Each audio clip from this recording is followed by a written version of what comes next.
Hello guys, welcome to स्केरो channel. तो आज हम एक नई घटना लेके आए हैं आपके लिए। तो ये जो घटना है मेरे दोस्त के रिश्तेदार के साथ हुई थी। मेरे दोस्त के रिश्तेदार जो कि बॉम्बे में रहते, उनके साथ ये घटना हुई थी। और जो वो रिश्तेदार थे उनको टैक्सी चलाने का बहुत ही शौक था और वो रात को टैक्सी चलाने की बहुत ही शौकीन थे।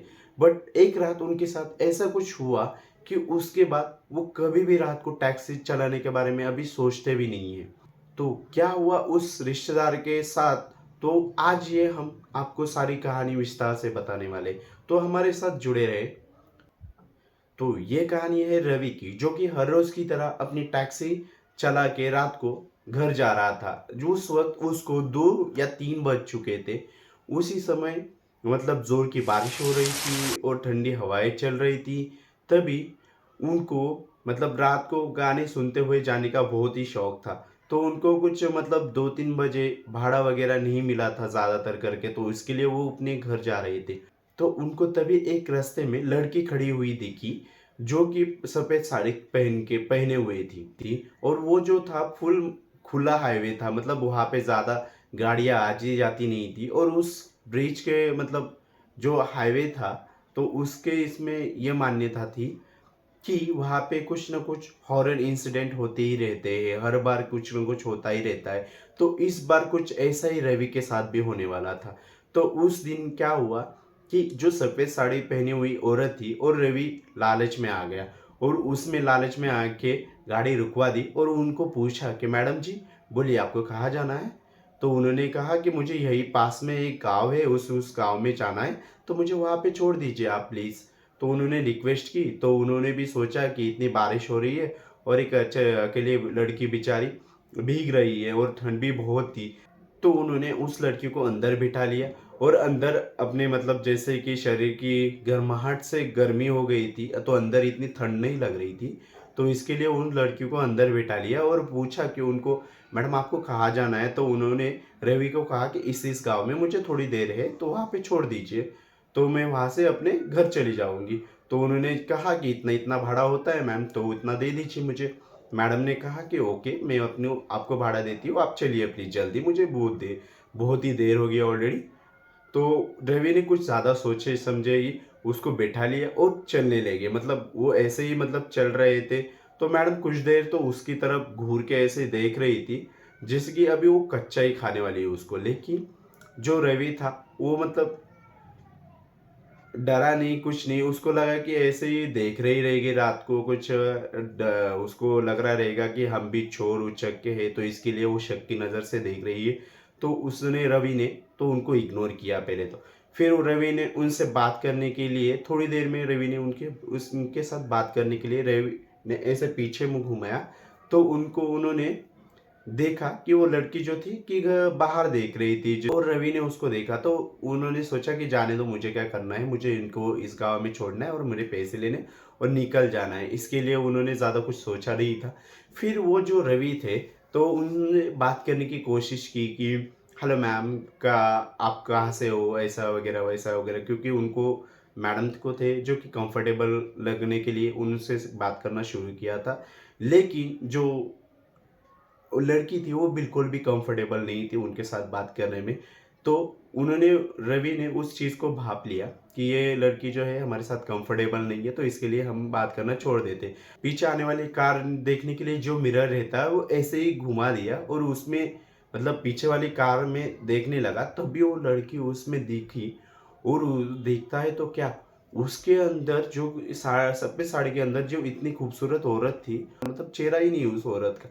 फिर भी रवि ने कैसे तैसे ऐसे कुछ बोला नहीं, कुछ नहीं। और उस लड़की को पता चल गया कि इसको पता चल गया है अभी मैं एक भूत हूँ, तो मैं अभी इसको इसका काम तमाम कर देती हूँ। लेकिन जो रवि था वो बहुत ही चालाक था। उसने इनको ऐसी बातों में ये कर दिया, उनको उलझा दिया कि हाँ मैम कैसे हो, ऐसा बोलते बोलते उनको वो ऐसे ही गाँव में चला गया। लेकिन जो रवि था वो बहुत ही चालाक था। तो उन्होंने अगले ही गांव में, जहाँ पे उन्होंने बताया, तो यहाँ पे वो कोई भी गांव नहीं था, एक सुनसान जगह थी जहाँ पे उन लड़कियों को छोड़ना था। तो वो समझ गया कि भाई ये हमें आज छोड़ने वाली तो है नहीं, तो हमने बहुत ही बड़ी गलती की। तो उसको प्रॉपरली हनुमान चालीसा आती थी, तो इसके लिए उन्होंने प्रॉपरली हनुमान चालीसा गाने की शुरुआत की। तो उनको वैसे ही एक ठंडा हवा का झोंका महसूस हुआ कि भाई क्या है, इतनी गर्मी गाड़ी में थी बट एकदम से ठंडी हवा कैसे हो गई। तो उसमें ही उन्होंने महसूस कर लिया कि हाँ भाई, इस हनुमान चालीसा से इनको तो तकलीफ हो रही है।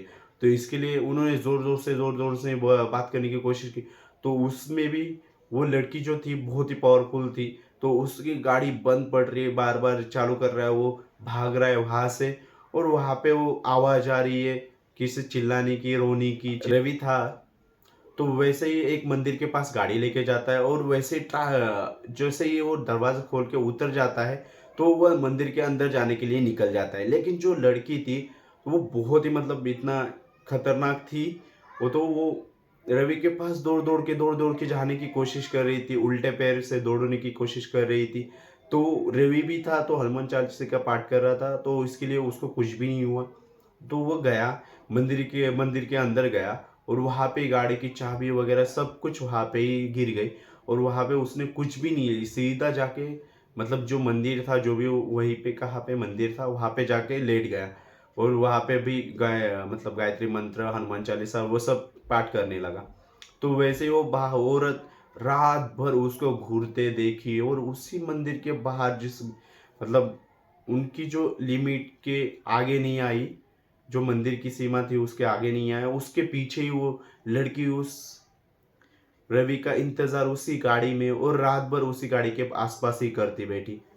जैसे तैसे रवि सो गया उस मंदिर में, और सुबह वो मंदिर को पुजारी ने जगाया उनको, और उनके गाड़ी को भी मतलब देखा कि उन्होंने सही से गाड़ी की कीज वगैरह लगा के उनके हाथों में दे दी रवि जी के। और वो फिर रवि जी ऐसे ही मतलब थोड़े से सांस लिया कि हाँ बाबा, अभी छुटकारा मिल गया, अभी मेरे साथ कुछ ऐसा होने नहीं वाला है। तो चलिए मैं अभी जाता हूँ यहाँ से, और अपने घर जाके सो जाता हूँ। लेकिन उसको क्या पता था कि अभी तो चीज़ें शुरू हुई है, आगे भी और भी खतरे आने वाले बाकी है। तो उसके बाद उसके साथ 1-2 महीने तो कुछ नहीं हुआ। फिर उसके बाद भी उसने जो रात को अपनी ड्राइविंग थी, मतलब जो ड्राइविंग करने की जो इच्छा थी, तो उसकी और भी प्रबल हो गई कि भाई चलो, मैं इस बार तो बच गया, अगली बार भी मेरा मतलब कुछ कोई नहीं बिगाड़ सकता। तो उसकी वो गलतफ़हमी बढ़ गई। तो उसकी वजह से उनके साथ 1-2 महीने तो कुछ नहीं हुआ, लेकिन उसके बाद जो मतलब उनके साथ फिर से वो चीज़ें होनी शुरू हो गई। तो उनके साथ क्या होता था कि जब भी वो कुछ कहीं पे जाने की कोशिश करे, तो वहाँ पे उनको जो वर्किंग का नेगेटिव इम्पैक्ट पड़ता था, क्योंकि उनका धंधा नहीं हो रहा था। फिर वहीं से वो सीधे सारी चीज़ें उनको बार बार याद आ रही थी कि कैसे मेरे साथ हुआ था, कितना डर गया था मैं, उस चीज़ का चेहरा भी उनके सामने आता है। तो उसके बाद क्या हुआ था, ऐसे ही एक रात को फिर से एक औरत और एक आदमी, वो भी शादी वाले जोड़े के अंदर दिखाई दिया उसने। उसने सोचा कि पिछले बार तो अकेली औरत थी, तो उसके ऊपर डाउट ले सकता था मैं। अभी ये आदमी और वो औरत है, तो उसके ऊपर डाउट नहीं ले सकता वो। तो उनको उसने बिठा लिया, रवि ने उनको बिठा लिया, और बोले, वो दोनों भी बोले उसी जगह पे नाम, उसी जगह का नाम उन दोनों ने भी लिया था। ये समझ गया कि भाई ये वही है जो कि मतलब है ना, हमें मारना चाहते हैं। तो रवि ने उनको सीधे से मना किया, और वहां से टैक्सी लेके घर चला गया, और उस मतलब पुजारी के पास जाके ऐसा ऐसा सुबह जाके बताया। तो उन्होंने एक रक्षा कवच दिया गाड़ी को भी बांधने के लिए, और उसको भी बांधने के लिए। तो उसके साथ रवि के साथ ये चीजें थोड़ा सा बंद होना चालू हो गई, और उनको मतलब कि रात को ज़्यादातर अवॉइड ही करने के लिए बोल दिया कि रात को गाड़ी ड्राइविंग मत करिए, क्योंकि आपके साथ अगर 2 बार हुआ है, तो तीसरी बार कुछ मतलब बता नहीं सकते हम कि आप बचेंगे ही। तो इसका कोई मतलब गारंटी नहीं है। तो इसके लिए आप जो भी मतलब कर रहे हो वो सोच समझ के करिए। रात को ज़्यादातर अवॉइड ही करिए ड्राइविंग करना। तो चलिए इसके रो होस्ट फैमिली, बाद में मिलते हैं और एक नई वीडियो के बारे में। तो हमारे चैनल को सब्सक्राइब करिए, और आपकी जो भी रियल स्टोरी है वो हमारे मेल बॉक्स पे डाल दीजिए। हम आपको आपकी स्टोरी कवर करने की पूरी कोशिश करेंगे, और अगली स्टोरी आपकी ही रहेगी। तो आप मेल करिए, और हम आपकी स्टोरी को सबके सामने रखने की कोशिश करेंगे अच्छी तरह से। और आपको अगर लगता है कि हमारा नाम नहीं आना चाहिए, तो वो भी हो जाएगा, आपका नाम नहीं आएगा, उसकी जगह पे हम किसी और का नाम ले लेंगे।